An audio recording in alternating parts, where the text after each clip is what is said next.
ಇದರಲ್ಲಿ ತೀವ್ರವಾದಂತಹ ವಿಷಕಾರಿ ಅಂಶ ಇರುವುದರಿಂದ ಮೂತ್ರಪಿಂಡದ ಸಮಸ್ಯೆ ಹಾಗೂ ಹೃದಯಾಘಾತದಂತಹ ಸಮಸ್ಯೆಗಳನ್ನ ತಂದೊಡ್ಡಬಹುದು. ಹಾಗಾಗಿ ನಿಯಮಿತವಾಗಿ ಮಿತವಾಗಿ ಬಳಸುವುದು ಸೂಕ್ತ. ನೀವೀಗ ಕೇಳುತ್ತಿದ್ದೀರಾ ಮಾಹಿತಿ ಖಜಾನೆಯ ಕಾರ್ಯಕ್ರಮಗಳನ್ನು.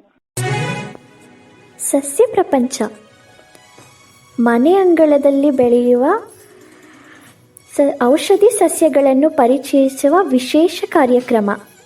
ಕೇಳಿ, ಆನಂದಿಸಿ ಹಾಗೂ ಸಬ್ಸ್ಕ್ರೈಬ್ ಮಾಡಿಕೊಳ್ಳಿ.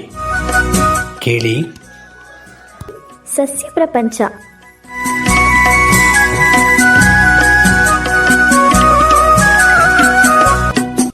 ಈ ವಿಡಿಯೋ ನಿಮಗೇನಾದರೂ ಇಷ್ಟವಾದಲ್ಲಿ ಲೈಕ್, ಶೇರ್, ಕಾಮೆಂಟ್ ಮಾಡಿ ಹಾಗೂ ಇನ್ನೂ ಹೆಚ್ಚು ಉಪಯುಕ್ತ ಮಾಹಿತಿಯನ್ನು ನಮ್ಮ ಯೂಟ್ಯೂಬ್ ವಾಹಿನಿಯಿಂದ ಏನಾದರೂ ನಿರೀಕ್ಷಿಸುತ್ತಿದ್ದೀರಾ? ನಿರೀಕ್ಷಿಸಿದಲ್ಲಿ ಬೆಲ್ ಐಕಾನ್ ಅನ್ನು ಕ್ಲಿಕ್ ಮಾಡುವುದರ ಮೂಲಕ ಸಬ್ಸ್ಕ್ರೈಬ್ ಆಗಿ.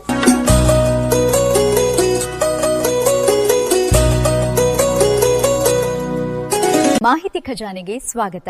ದಯವಿಟ್ಟು ನಮ್ಮ ಚಾನೆಲ್ಗೆ ಚಂದಾದಾರರಾಗಿ ಮತ್ತು ನಮ್ಮನ್ನ ಬೆಂಬಲಿಸಿ. ಧನ್ಯವಾದಗಳು. ಆತ್ಮೀಯ ಕೇಳುಗರಿಗಳ ನಮಸ್ಕಾರ. ಇವತ್ತಿನ ಸಸ್ಯ ಪ್ರಪಂಚ ಮನೆಯಂಗಳದಲ್ಲಿ ಬೆಳೆಯುವ ಔಷಧೀಯ ಸಸ್ಯಗಳ ಪರಿಚಯಾತ್ಮಕ ಕಾರ್ಯಕ್ರಮಕ್ಕೆ ಪ್ರೀತಿಯ ಸ್ವಾಗತ. ಕೇಳುಗರೆ, ನಾವು ನೋಡುವುದರಿಂದ ಮಾತ್ರ ಮಾಹಿತಿ ಸಿಗುವುದಿಲ್ಲ, ಕಿವಿಯಿಂದ ಕೇಳುವುದರಿಂದಲೂ ಮಾಹಿತಿ ಸಿಗುತ್ತದೆ. ಬನ್ನಿ, ಹಾಗಿದ್ದರೆ ಸಸ್ಯ ಪ್ರಪಂಚ ಸರಣಿಯಲ್ಲಿ ಇಂದು ನಾವು ಚಿತ್ರಮೂಲ ಎನ್ನುವ ಸಸ್ಯವನ್ನು ಪರಿಚಯಿಸಿಕೊಳ್ಳೋಣ. ಇದರ ವಿಶೇಷತೆ, ಇದರ ವೈಶಿಷ್ಟ್ಯವನ್ನು ತಿಳಿಯಲು ಕಾರ್ಯಕ್ರಮವನ್ನು ಸಂಪೂರ್ಣವಾಗಿ ಆಲಿಸಿ. ಪ್ರಮುಖವಾಗಿ ಮಾನವನ ಇತಿಹಾಸದಲ್ಲಿ ಗೃಹ ಬಳಕೆಯಲ್ಲಿರ್ತಕ್ಕಂತಹ ಸಸ್ಯ ಪ್ರಪಂಚಗಳಲ್ಲಿ ಅತಿ ಪ್ರಾಚೀನವಾದಂತಹ ಅತಿ ತೀಕ್ಷ್ಣವಾದ ಔಷಧೀಯ ಗುಣವುಳ್ಳಂತಹ ಸಸ್ಯ ಅಂದ್ರೆ ಅದು ಚಿತ್ರಮೂಲ. ಈ ಚಿತ್ರಮೂಲ ಅಂತಕ್ಕಂತಹ ಸಸ್ಯ ಏನಿದೆ, ಇದು ಔಷಧೀಯ ಗುಣಗಳನ್ನು ಹೊಂದಿದ್ದು ಪ್ರಾಚೀನ ಕಾಲದಿಂದಲೂ ಕೂಡ ಬಳಕೆ ಪಡುತ್ತಿರ್ತಕ್ಕಂತಹ ಅಂದ್ರೆ ಬಳಸಲ್ಪಟ್ಟಿರ್ತಕ್ಕಂತಹ ಒಂದು ಸಸ್ಯವಾಗಿ ನಾವು ಗುರುತಿಸುತ್ತೇವೆ. ಇದನ್ನು ಆಂಗ್ಲ ಭಾಷೆಯಲ್ಲಿ ಲೆಡ್ವರ್ಡ್ ಅಥವಾ ಡಾಕ್ಟರ್ ಬುಷ್ ಎಂದು ಕರೆಯಲಾಗುತ್ತದೆ. ಇದು ಕೇವಲ ಕಾಡಿನಲ್ಲಿ ಬೆಳೆಯುವ ಸಸ್ಯವಲ್ಲ, ಏಕೆಂದರೆ ಇದರ ಅಲಂಕಾರಿಕ ಗುಣ, ನಿತ್ಯ ಎಲೆಗಳ ಹಾಗೂ ಹೂವುಗಳ ಬೆಳವಣಿಗೆಯಿಂದಾಗಿ ಇದನ್ನು ಮನೆಯಲ್ಲಿ ಹಾಗೂ ಅಲಂಕಾರಿಕ ಕೈತೋಟಗಳಲ್ಲಿ ಬೆಳೆಸಬಹುದು. ಇನ್ನು ಆಯುರ್ವೇದ ಪ್ರಕಾರವಾಗಿ ನೋಡೋದಾದ್ರೆ ಈ ಸಸ್ಯಕ್ಕೆ ಅಗ್ನಿಯ ಸಮಾನವಾದ ಸ್ಥಾನವನ್ನ ನೀಡಲಾಗಿದೆ. ಅಂದ್ರೆ ಅಗ್ನಿಯ ಪ್ರತಿರೂಪವನ್ನಾಗಿ ಇದನ್ನು ನಾವು ಗಮನಿಸುತ್ತೇವೆ. ಇದನ್ನ ಯಾಕಪ್ಪ ಅಗ್ನಿ ಸ್ಥಾನವನ್ನ ಕೊಟ್ಟಿದ್ದಾರೆ ಅಂದ್ರೆ, ಪ್ರಮುಖವಾಗಿ ದೇಹದಲ್ಲಿ ಯಾವುದೇ ಗಂಭೀರವಾದ ಕಾಯಿಲೆಯನ್ನ ಹೋಗಲಾಡಿಸ್ತಕ್ಕಂತಹ ಸಾಮರ್ಥ್ಯವನ್ನ ಇದು ಪ್ರಮುಖವಾಗಿ ಹೊಂದಿದೆ. ಅಷ್ಟೇ ಅಲ್ಲದೆ ಸ್ನೇಹಿತರೆ, ಅಗ್ನಿಯ ಒಂದು ವ್ಯವಸ್ಥೆಯನ್ನ ಅಂದ್ರೆ ದೇಹದಲ್ಲಿ ಶಮನಗೊಳಿಸ್ತಕ್ಕಂಥದ್ದು, ಅಗ್ನಿಯ ರೀತಿಯ ಒಂದು ವ್ಯವಸ್ಥೆಗಳು ದೇಹದಲ್ಲಿ ಆಗಾಗ ಉಂಟಾಗ್ತಾ ಇರುತ್ತೆ. ತೀವ್ರವಾದ ನೋವು, ತೀವ್ರವಾದ ಸೆಳೆತ, ಇವೆಲ್ಲವನ್ನು ಕೂಡ ತಡೆಗಟ್ಟೋದಕ್ಕೂ ಕೂಡ ಇದು ಪ್ರಮುಖ ಪ್ರಯೋಜನಕಾರಿ. ಈ ಚಿತ್ರಮೂಲ ಅಂತಕ್ಕಂತಹ ಸಸ್ಯವು ಪ್ರಮುಖವಾಗಿ ಪ್ಲಂಬಾವನೇಶಿಯಾಯಿ ಅನ್ನುವಂತಹ ಸಸ್ಯ ವರ್ಗಕ್ಕೆ ಸೇರಿದ ಒಂದು ಸಸ್ಯವಾಗಿ ನಾವು ಗುರುತಿಸುತ್ತೇವೆ. ಜಗತ್ತಿನಾದ್ಯಂತ ಈ ಕುಟುಂಬದಲ್ಲಿ ಒಟ್ಟು 10 ಜಾತಿಯ ಸಸ್ಯಗಳು ಹಾಗೂ 280 ಪ್ರಭೇದಗಳು ಇರತಕ್ಕಂಥದ್ದನ್ನ ಪ್ರಮುಖವಾಗಿ ಗುರುತಿಸುತ್ತೇವೆ. ಪ್ರಮುಖವಾಗಿ ಆಯುರ್ವೇದ ಗ್ರಂಥಗಳಲ್ಲಿ ಹಾಗೂ ಆಯಾ ಪ್ರದೇಶದ ವ್ಯವಸ್ಥೆಗಳಲ್ಲಿ ಅದರ ಹೂವುಗಳ ಆಧಾರದ ಮೇಲೆ ಅದರ ಔಷಧೀಯ ಗುಣವನ್ನ ಪ್ರಮುಖವಾಗಿ ನಿರ್ಧರಿಸುತ್ತಾರೆ. ಮುಖ್ಯವಾಗಿ ಬಿಳಿ, ಕೆಂಪು, ನೀಲಿ ಬಣ್ಣದ ಹೂವುಗಳನ್ನು ಬಿಡುವ ಸಸ್ಯಗಳನ್ನು ಔಷಧೀಯ ಗುಣವುಳ್ಳ ಸಸ್ಯವಾಗಿ ಬಳಸಲಾಗುತ್ತದೆ.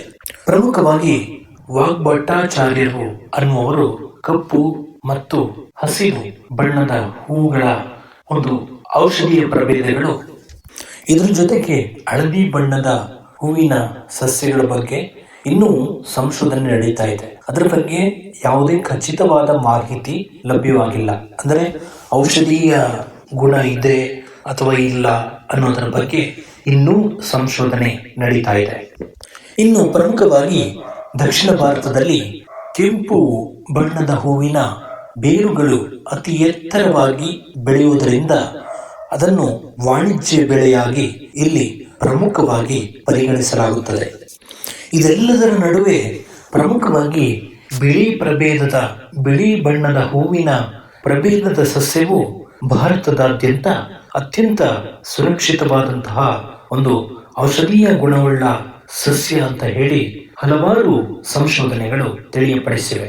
2014, 2024 ಹಾಗೂ 2025ರ ಸಂಶೋಧನೆಗಳು ಇದರ ಬಗ್ಗೆ ಉಲ್ಲೇಖ ನೀಡಿವೆ. ಸಾಮಾನ್ಯವಾಗಿ ಬಿಳಿ ಬಣ್ಣದ ಪ್ರಭೇದದ ಹೂವು ಇರ್ತಕ್ಕಂತಹ ಸಸ್ಯ ಯಾವಾಗಲೂ ಕೂಡ ಲಭ್ಯವಿರುತ್ತೆ. ಇದು ದೀಪನ ಮತ್ತು ಪಾಚನ ಅಂತಕ್ಕಂತಹ ಒಂದು ವ್ಯವಸ್ಥೆಗೆ ಬಹಳ ಪ್ರಯೋಜನಕಾರಿಯಾಗುತ್ತೆ. ಇನ್ನು ಕೆಂಪು ಬಣ್ಣದ ಪ್ರಭೇದವು ಪ್ರಮುಖವಾಗಿ ಹೆಚ್ಚು ಹೆಚ್ಚು ಔಷಧೀಯ ಗುಣ ಇರತಕ್ಕಂಥದ್ದನ್ನ ಪ್ರಮುಖವಾಗಿ ಗಮನಿಸ್ತೇವೆ. ಬಿಳಿ ಮತ್ತು ಕೆಂಪು ಬಣ್ಣದ ಎರಡೂ ಪ್ರಭೇದವನ್ನು ಮಿಶ್ರವಾಗಿ ಬಳಸಬಹುದು. ಇನ್ನು ಈ ನೀಲಿ ಬಣ್ಣದ ಒಂದು ವಿಶೇಷತೆ ಏನಪ್ಪಾ ಅಂದ್ರೆ ಹೆಚ್ಚು ಅಲಂಕಾರಿಕ ವಸ್ತುಗಳಿಗೆ ಪ್ರಸಿದ್ಧಿಯನ್ನು ಪಡ್ಕೊಂಡಿದೆ ಹಾಗೂ ಯಂತ್ರಗಳು, ಮಂತ್ರಗಳು, ತಂತ್ರಗಳು ಇವುಗಳಲ್ಲಿ ಬಹಳ ಪ್ರಯೋಜನಕಾರಿಯಾಗಿ ಬಳಸಲ್ಪಡುತ್ತದೆ ಎಂಬ ನಂಬಿಕೆ ಇದೆ. ಇನ್ನು ಉಳಿದ ಪ್ರಭೇದಗಳ ಬಗ್ಗೆ ಈಗಾಗಲೇ ಹೇಳಿದಂತೆ ಸಂಶೋಧನೆ ನಡೀತಾ ಇದೆ. ಅವುಗಳ ಬಗ್ಗೆ ಗುರುತಿಸಬೇಕಾಗಿದೆ. ಅಂದರೆ ಅವುಗಳು ಯಾವ ವರ್ಗದ್ದು ಅನ್ನೋದನ್ನ ಗುರುತಿಸಬೇಕಿದೆ. ಇನ್ನು ಚಿತ್ರಕೂಲವನ್ನ ಬೆಳೀತಕ್ಕಂತಹ ಸಂದರ್ಭದಲ್ಲಿ ಮನೆ ಅಂಗಳದಲ್ಲಿ, ಕುಂಡಗಳಲ್ಲಿ ಹಾಗೂ ಕೈತೋಟದ ಬೇಲಿಯ ಬಳಿ ಇದನ್ನು ಬೆಳೆಯಬಹುದು. ಅತಿ ಸುಲಭವಾಗಿ ಬೆಳೆಯುತ್ತದೆ. ಇದು ಪ್ರಮುಖವಾಗಿ ಒಣ ಹವೆ ಹಾಗೂ ಯಾವುದೇ ವಾತಾವರಣದಲ್ಲಿಯೂ ಕೂಡ ಸೌಮ್ಯ ನೆರಳಿರ್ತಕ್ಕಂಥ ಪ್ರದೇಶದಲ್ಲಿಯೂ ಕೂಡ ಬೆಳೆಯುತ್ತದೆ. ಇದಕ್ಕೆ ಅತ್ಯಂತ ಪೋಷಕಾಂಶಗಳು ಹಾಗೂ ಸುರಕ್ಷಿತ ಸಾವಯವ ಗೊಬ್ಬರದ ಅವಶ್ಯಕತೆ ಬಹಳ ಇದೆ. ಇನ್ನು ಈ ಸಸ್ಯವನ್ನು ಬೆಳೀತಕ್ಕಂಥ ಸಂದರ್ಭದಲ್ಲಿ ಮೆಕ್ಕಲು ಮಣ್ಣು ಅಥವಾ ಜೇಡಿಮಣ್ಣು, ಮರಳು ಮಣ್ಣು ಇದು ಬಹಳ ಅವಶ್ಯಕ. ಇನ್ನು ಇದನ್ನು ಬೆಳೀತಕ್ಕಂಥ ಸಂದರ್ಭದಲ್ಲಿ ಕಾಂಡಗಳನ್ನು ಬಳಸಿಕೊಂಡು ಬೆಳೆಯಬಹುದು ಹಾಗೂ ಬೀಜಗಳ ಮೂಲಕ ಇದನ್ನು ಬೆಳೆಯಲು ಸಾಧ್ಯವಿದೆ. ಇನ್ನು ಸಾಲುಗಳಲ್ಲಿ ನಾಟಿ ಮಾಡತಕ್ಕಂಥವರು 20 ಸೆಂಟಿಮೀಟರ್ ಅಥವಾ 50 ಸೆಂಟಿಮೀಟರ್ ಅಂತರದಲ್ಲಿ ನಾಟಿ ಮಾಡುವುದು ಬಹಳ ಸೂಕ್ತ. ಇನ್ನು ಗೊಬ್ಬರದ ಮಟ್ಟವನ್ನು ನೋಡೋದಾದ್ರೆ ಪ್ರಮುಖವಾಗಿ ವರ್ಷಕ್ಕೊಮ್ಮೆ ಆದರೂ ಅಥವಾ 6 ತಿಂಗಳಿಗೊಮ್ಮೆ ದನದ ಗೊಬ್ಬರವನ್ನು ಬಳಸಿದರೆ ಬಹಳ ಸೂಕ್ತ. ಇನ್ನು ನೀರಾವರಿ ವೇಳಾಪಟ್ಟಿಯನ್ನು ನೋಡೋದಾದ್ರೆ ಪ್ರಮುಖವಾಗಿ ಮಳೆಗಾಲದ ನಂತರ ನೀರಿನ ಅವಶ್ಯಕತೆ ಇರುತ್ತೆ. ಮಳೆಗಾಲದಲ್ಲಿ ನೀರಿನ ಅವಶ್ಯಕತೆ ಇರುವುದಿಲ್ಲ. ಕನಿಷ್ಠ 5 ಬಾರಿ ಆದರೂ ನೀರನ್ನ ಹಾಕಬೇಕು. ಮಳೆಗಾಲದ ನಂತರ, ಮಳೆಗಾಲದಲ್ಲಿ ನೀರನ್ನ ಹಾಕುವಾಗಿಲ್ಲ. ಇನ್ನು ಕಟಾವು ಸಂದರ್ಭಗಳನ್ನ ಗಮನಿಸಿದಾಗ ಪ್ರಮುಖವಾಗಿ 18 ತಿಂಗಳುಗಳಲ್ಲಿ ಇದು ಕಟಾವಿಗೆ ಬರುತ್ತೆ. ನಾಟಿಗೆ ಅಂದ್ರೆ ಕೀಳೋದಕ್ಕೆ ಸಿದ್ಧವಾಗಿ ಇದು ನಿಂತಿರುತ್ತೆ. ಇನ್ನು ಇದು ಬಹುವಾರ್ಷಿಕ ಬೆಳೆಯಾಗಿದ್ದು ಆಯಾ ಸಂದರ್ಭಗಳಲ್ಲಿ ಟನ್ನಿನಷ್ಟು ಅಂದ್ರೆ 10 ಟನ್ನು 20 ಟನ್ನಿನಷ್ಟು ಬೇರುಗಳನ್ನು ಈ ಸಸ್ಯದಿಂದ ಪಡೆಯಬಹುದು. ಅಷ್ಟೇ ಅಲ್ಲದೆ ಇದು ರೋಗ ನಿರೋಧಕ ಶಕ್ತಿಯನ್ನು ಹೊಂದಿದ್ದರೂ ಕೂಡ ಕೆಲವು ಸಂದರ್ಭದಲ್ಲಿ ಕೆಲವು ರೋಗಗಳು ಬರುವ ಸಾಧ್ಯತೆ ಇರುತ್ತವೆ. ಎಲೆಚುಕ್ಕೆ ರೋಗ, ಬೇರು ಕೊಳೆಯುವಿಕೆ ಸೇರಿದಂತೆ ಹಲವು ಶಿಲೀಂಧ್ರಿಯ ರೋಗಗಳು ಉಂಟಾಗಬಹುದು. ಇವುಗಳನ್ನು ತಡೆಗಟ್ಟಲು ನೀರು ಸರಾಗವಾಗಿ ಹರಿದು ಹೋಗುವಂತೆ ಮಾಡುವುದರ ಜೊತೆಗೆ ಇನ್ನು ಹಲವು ಕೀಟನಾಶಕಗಳನ್ನು ಬಳಸದೆ ಪ್ರಮುಖವಾಗಿ ಸಾವಯವ ವ್ಯವಸ್ಥೆಯಲ್ಲಿ ಇದನ್ನ ಬೆಳೆಸುವುದು ಸೂಕ್ತ. ಅಷ್ಟೇ ಅಲ್ಲದೆ ನೀರು ಸರಾಗವಾಗಿ ಹರಿದು ಹೋಗುವಂತೆ ನೋಡಿಕೊಳ್ಳಬೇಕು. ಇನ್ನು ಇದರ ರಾಸಾಯನಿಕ ಅಂಶವನ್ನ ಗಮನಿಸಿದಾಗ ಪ್ರಮುಖವಾಗಿ ಸ್ವಾಭಾವಿಕವಾಗಿ ಕಾಡಿನಲ್ಲಿ ಬೆಳೆಯುವ ಸಸ್ಯವು ಹೆಚ್ಚು ವಿಷಕಾರಿ ಅಂಶವನ್ನ ಹೊಂದಿರುವುದರಿಂದ ಇದನ್ನು ಬಳಸದೇ ಇರಲು ಸೂಚಿಸಲಾಗಿದೆ. ಹಾಗೆ ಪ್ರಮುಖವಾಗಿ ಕೃಷಿ ಮಾಡಿ ಬೆಳೆಯತಕ್ಕಂತಹ ಮನೆಯಲ್ಲೇ ಬೆಳೀತಕ್ಕಂತಹ ಸಸ್ಯಗಳನ್ನ ಬಳಸುವುದರಿಂದ ಹೆಚ್ಚು ವಿಷಕಾರಿ ಅಂಶವು ಇದರಲ್ಲಿ ಇಲ್ಲದೇ ಇರುವುದು ಹಾಗೂ ಎಲ್ಲಾ ರೋಗಿಗಳಿಗೂ ಕೂಡ ಇದು ತಡೆದುಕೊಳ್ಳುವುದಕ್ಕೆ ಸಾಧ್ಯವಾಗುವಂತಹ ಪರಿಸ್ಥಿತಿಯನ್ನ ಒದಗಿಸುತ್ತದೆ. ಇನ್ನು ಇದರಲ್ಲಿ ತೀವ್ರವಾದಂತಹ ವಿಷಕಾರಿ ಅಂಶ ಇರುವುದರಿಂದ ಮೂತ್ರಪಿಂಡದ ಸಮಸ್ಯೆ ಹಾಗೂ ಹೃದಯಾಘಾತದಂತಹ ಸಮಸ್ಯೆಗಳನ್ನ ತಂದೊಡ್ಡಬಹುದು. ಹಾಗಾಗಿ ನಿಯಮಿತವಾಗಿ ಮಿತವಾಗಿ ಬಳಸುವುದು ಸೂಕ್ತ. ಇನ್ನು ಪ್ರಮುಖವಾಗಿ ಇದನ್ನು ಹೆಚ್ಚಾಗಿ ಬಳಸುವುದರಿಂದ ಬಿಳಿ ರಕ್ತ ಕಣದ ಇಳಿಕೆಗೆ ಕಾರಣವಾಗಬಹುದು. ಹಾಗಾಗಿ ಎಚ್ಚರಿಕೆಯಿಂದ ಬಳಸುವುದು ಸೂಕ್ತ. ಇನ್ನು ಸಂಸ್ಕರಿಸದೆ ಇದನ್ನ ಸೇವನೆ ಮಾಡಿದ್ರೆ ಪ್ರಮುಖವಾಗಿ ಜಠರದಲ್ಲಿ ಉರಿ, ಗಂಟಲು ನೋವು ಇವುಗಳನ್ನ ತಂದೊಡ್ಡಬಹುದು. ಪ್ರಮುಖವಾಗಿ ತಿಳಿನೀರಿನ ಸುಣ್ಣದಲ್ಲಿ ಇದನ್ನು ಬೇಯಿಸುವುದರಿಂದ ಇದರಲ್ಲಿರ್ತಕ್ಕಂತಹ ತೀವ್ರವಾದ ವಿಷಕಾರಿ ಅಂಶವು ಹೋಗಲಾಡಿಸಲ್ಪಟ್ಟು ಪ್ರಮುಖವಾಗಿ ಮೂತ್ರಪಿಂಡದ ಸಮಸ್ಯೆಗಳಿಗೆ ಹಾಗೂ ಹೃದಯಾಘಾತದಂತಹ ಸಮಸ್ಯೆಗಳಿಗೆ ದಿವ್ಯೌಷಧವಾಗಬಹುದು. ಆದರೆ ಯಾವುದೇ ಪ್ರಯೋಗವನ್ನು ಮಾಡುವ ಮುನ್ನ ತಮ್ಮ ಕೌಟುಂಬಿಕ ವೈದ್ಯರನ್ನು ಸಂಪರ್ಕಿಸುವುದು ಬಹಳ ಮುಖ್ಯ. ಇನ್ನು ಇದನ್ನು ಸಂಸ್ಕರಿಸಿದ ನಂತರ ಯಾವುದೇ ಅಪಾಯವಿಲ್ಲದೆ ಬಳಸಬಹುದು. ಜಠರದ ಸಮಸ್ಯೆಗಳು, ಯಕೃತ್ ಸಮಸ್ಯೆಗಳನ್ನು ಹೋಗಲಾಡಿಸಲು ಇದನ್ನು ಪ್ರಮುಖವಾಗಿ ಬಳಸಲಾಗುತ್ತದೆ. ಈ ಚಿತ್ರಮೂಲ ಅಂತಕ್ಕಂತಹ ಸಸ್ಯವು ಕೇವಲ ಭಾರತದಲ್ಲದೆ ಜಗತ್ತಿನಾದ್ಯಂತ ಬಳಕೆಯಲ್ಲಿರ್ತಕ್ಕಂಥದ್ದನ್ನು ಕೂಡ ಪ್ರಮುಖವಾಗಿ ಗಮನಿಸುತ್ತೇವೆ. ಪ್ರಮುಖವಾಗಿ ಜೀರ್ಣಕಾರಿಗೆ ಪ್ರಯೋಜನಕಾರಿಯಾಗುತ್ತದೆ. ಅಂದರೆ ಜೀರ್ಣವಾಗದೆ ದೇಹದಲ್ಲಿ ಉಳಿಯುವ ವಿಷಕಾರಿ ಅಂಶವನ್ನು ಹೊರಹಾಕೋದಕ್ಕೆ ಚಿತ್ರಮೂಲದ ಬೇರು ಸಹಾಯ ಮಾಡುತ್ತದೆ. ಇದು ಹಸಿವನ್ನು ಹೆಚ್ಚಿಸುವುದರ ಜೊತೆಗೆ ಜೀರ್ಣಕಾರಿ ಅಂಶವನ್ನು ಸುಧಾರಿಸುತ್ತದೆ ಹಾಗೂ ಪೋಷಕಾಂಶವನ್ನು ಹೀರಿಕೊಳ್ಳಲು ನೆರವಾಗುತ್ತದೆ. ಇನ್ನು ಜಠರದಲ್ಲಿ ಉಂಟಾಗುವ ವಾಯು ಹಾಗೂ ಹೊಟ್ಟೆ ಉಬ್ಬರದಂತಹ ಸಮಸ್ಯೆಗಳನ್ನು ಹೋಗಲಾಡಿಸಲು ಇದನ್ನು ಸೈಂಧವ ಲವಣ ಮತ್ತು ಶುಂಠಿಯ ಜೊತೆ ನೀಡಲಾಗುತ್ತದೆ. ಇನ್ನು ಮೂಲವ್ಯಾಧಿ ಸಮಸ್ಯೆಯನ್ನ ಹೋಗಲಾಡಿಸುವುದಕ್ಕೂ ಕೂಡ ಚಿತ್ರಮೂಲವನ್ನ ಬಳಸ್ತಾರೆ. ವಿಶೇಷವಾಗಿ ಒಣಮೂಲ ವ್ಯಾಧಿ ಅಂದರೆ ಈ ಸಮಸ್ಯೆಯನ್ನು ಹೋಗಲಾಡಿಸೋದಕ್ಕೆ ಇದನ್ನ ಹೆಚ್ಚಾಗಿ ಬಳಸುವ ಉಲ್ಲೇಖ ಇರ್ತಕ್ಕಂಥದ್ದನ್ನು ಕೂಡ ನಾವು ಪ್ರಮುಖವಾಗಿ ಗಮನಿಸ್ತೇವೆ.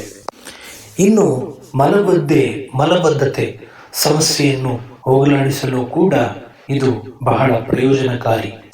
ಇನ್ನು ಜಾಗತಿಕವಾಗಿ ಗಮನಿಸಿದಾಗ ಪ್ರಮುಖವಾಗಿ ಆಫ್ರಿಕಾದಲ್ಲಿ ಕುಷ್ಠರೋಗ, ಕಜ್ಜಿ, ತುರಿಕೆ ಇನ್ನಿತರ ಚರ್ಮದ ಸಮಸ್ಯೆಗಳನ್ನು ಹೋಗಲಾಡಿಸಲು ಇದನ್ನು ಬಳಸಲಾಗ್ತಾ ಇರತಕ್ಕಂಥದ್ದನ್ನ ಪ್ರಮುಖವಾಗಿ ಗುರುತಿಸುತ್ತೇವೆ.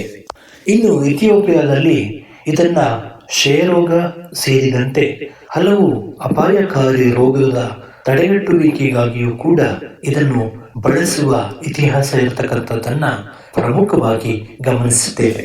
ಇನ್ನು ಜಿಂಬಾಬ್ವೆಯಲ್ಲಿ ಪ್ರಮುಖವಾಗಿ ಪುರುಷರ ಲೈಂಗಿಕ ಸಮಸ್ಯೆಯನ್ನ ಹೋಗಲಾಡಿಸೋದಕ್ಕೆ ಅಥವಾ ಲೈಂಗಿಕ ಆಸಕ್ತಿಯನ್ನ ಮೂಡಿಸೋದಕ್ಕೆ ಪುರುಷರಲ್ಲಿ ಈ ಚಿತ್ರಮೂಲದ ಬೇರನ್ನ ಮಾಂಸದೊಂದಿಗೆ ಸೇರಿಸಿ ಬೇಯಿಸಿ ತಿನ್ನುವ ಪರಿಕಲ್ಪನೆಗಳು ರೂಢಿಯಲ್ಲಿದೆ.